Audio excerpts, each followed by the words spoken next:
Welcome to Betrayal Stories. In today's story, that night, my stepson's friend came to my room.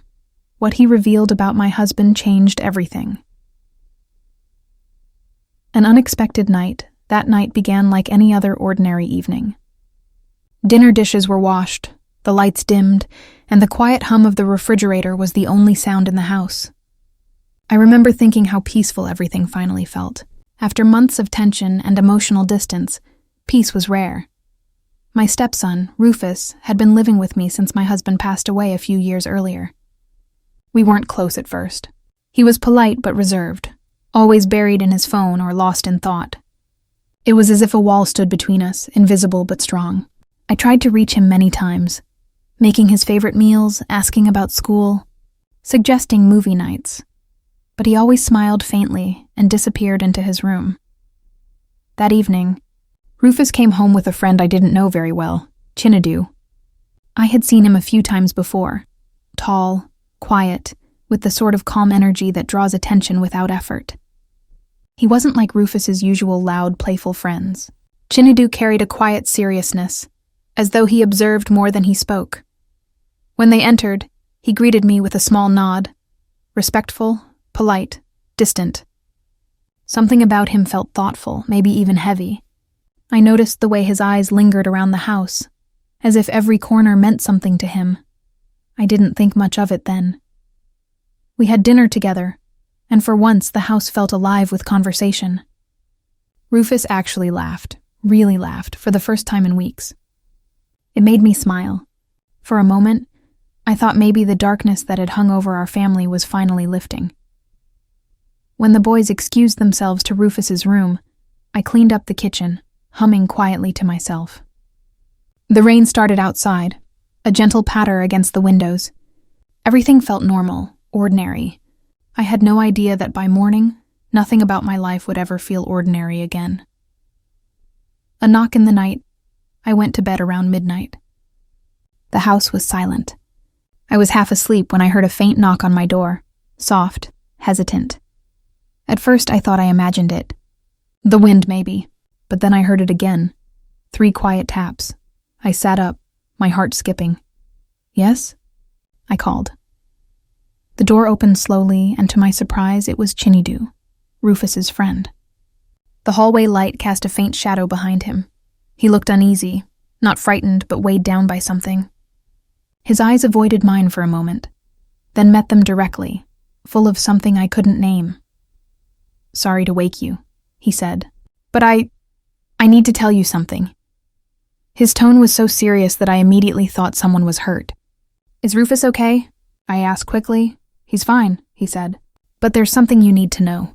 About your husband, and about me." My heart began to pound. I motioned for him to sit, but he shook his head. He stayed standing by the door, his shoulders tense.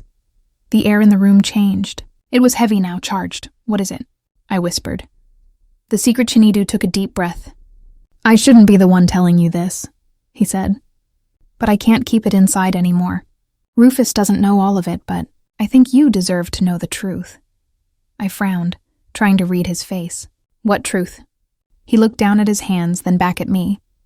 "Your husband, Mr. Callahan, he helped my family years ago. But not in the way you think. My father worked for him at his company, and something went very wrong."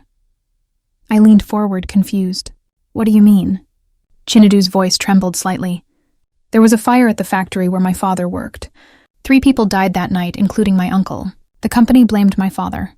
They said he caused it by being careless, but that wasn't true." The room seemed to spin for a second.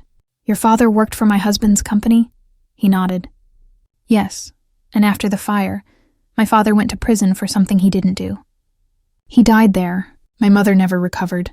My throat went dry." "Are you saying my husband framed him?" He swallowed hard. "I think your husband covered something up. The night before the fire, they argued about safety issues. My father had reported problems with the machines, but nothing was fixed. I found letters, old ones, hidden in our house. He wrote that he was scared something bad was going to happen. But he also mentioned your husband's name." The floor seemed to disappear beneath me. "My husband, the man I had loved, defended and mourned?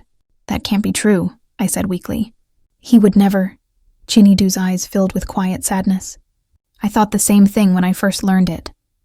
But then I found this.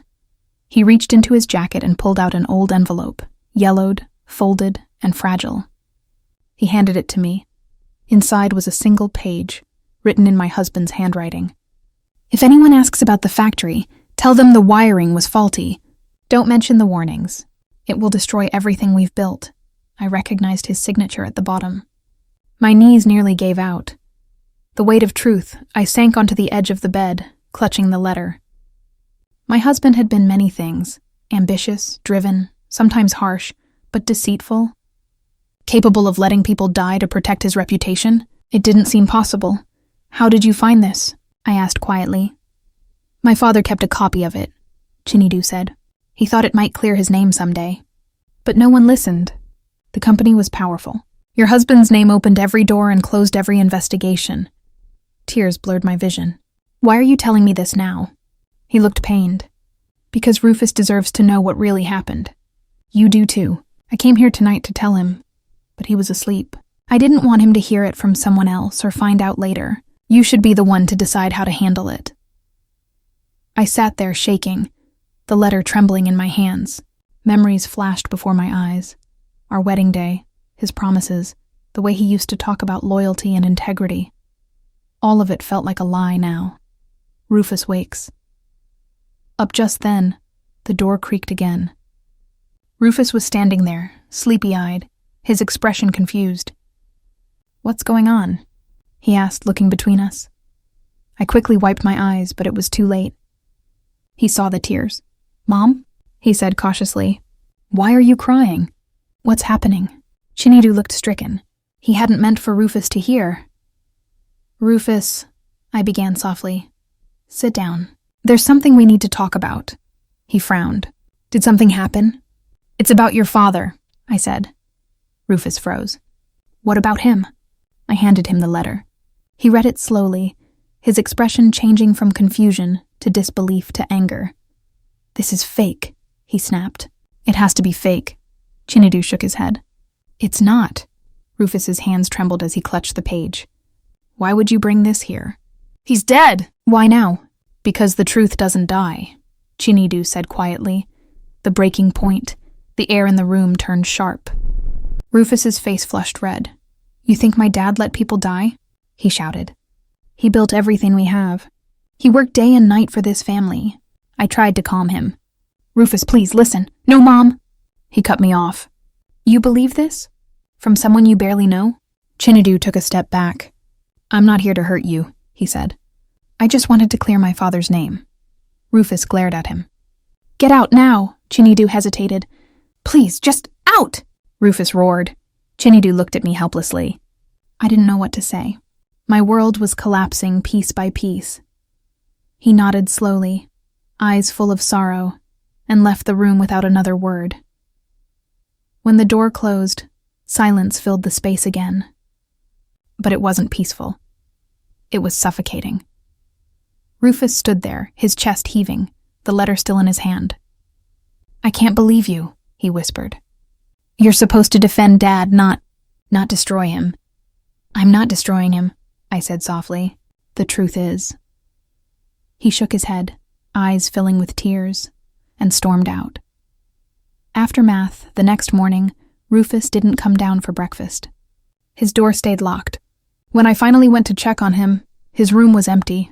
His phone and bag were gone. Panic seized me. I called his friends, the school, even the police, but no one had seen him. 2 days later, I got a message. I need time. Don't look for me, I cried until my eyes burned. The house felt impossibly quiet again, only this time, the silence wasn't peaceful. It was guilt echoing off the walls. I wanted to hate Chinidu for telling me, but deep down, I knew he had done the right thing. The truth had to come out, even if it destroyed everything. A week later, Chinidu came back, holding another envelope. I thought you should have this, he said quietly. It was a copy of his father's diary, pages describing the safety violations, the ignored warnings, the final day before the fire. In the last entry, his father had written, If anything happens to me, tell them I tried. Tell them the truth matters, even if no one wants to hear it. The truth reaches the world. I couldn't let it stay buried anymore. With trembling hands, I contacted a journalist who had once covered the factory fire. I gave her everything, the letters, the diary, even old financial records I found hidden in my husband's study. Within weeks, the story broke. Headlines spread like wildfire. Corporate cover-up exposed. Local CEO. Linked to factory tragedy. People who had once praised my husband's success now questioned everything he stood for. Our company collapsed. The board resigned, and I, the wife who had lived in comfortable ignorance, became a symbol of the families who unknowingly benefited from another family's pain. Rufus saw the news online. He didn't come home, but he sent me a message. I don't know if I'll ever forgive you, Mom, but maybe one day I'll understand why you did it. The last visit months passed before I saw either of them again. Then one rainy afternoon, I heard a knock on the door. It was Chinedu. He looked older, tired, but peaceful somehow.